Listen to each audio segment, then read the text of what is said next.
ससौला पंचायत के समस्त पंचायत वासियों को नव वर्ष का हार्दिक बधाई एवं मंगलमय कामना करता हूँ।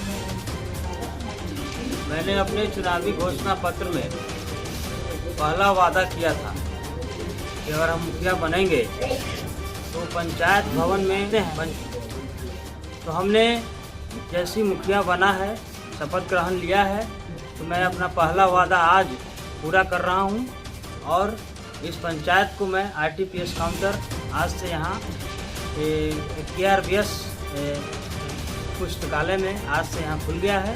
समस्त ग्रामवासी यहाँ आकर, समस्त पंचायतवासी यहाँ आकर अब सुविधा का लाभ ले सकते हैं और मैंने जो भी वादा किया है अपने घोषणा पत्र में, मैं उसको निश्चित पूरा करने का काम करूँगा।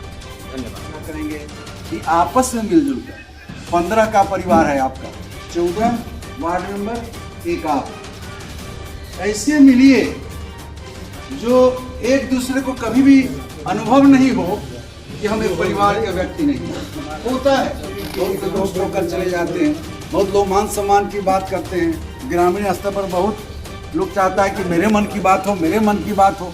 जनता के कुछ जो बिचौलिया लोग हैं वो लोग भी चाहते हैं कि मेरे मन की बात हो। इन सारे बातों को छोड़कर आप विकास का जो काम है उसकी ओर जाएंगे और विकास का काम करेंगे।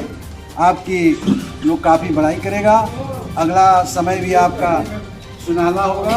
इन्हीं बातों के साथ हम धन्यवाद देते हैं नव वर्ष की शुभकामना अतुल बाबू को। ये आज देखिए कितनी खुशी के साथ इस धारा में प्रवेश कर गए जो विकास की धारा है।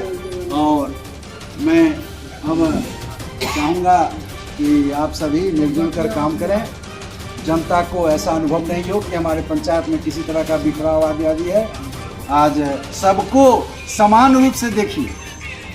बहुत बड़ी एक अच्छी, अब एक व्यक्ति बोला है कि 40 वर्ष के बच्चों को मिला, 60 वर्ष के नहीं मिला, क्या कहते हैं ये वृद्धा पेंशन। ये बात सही है।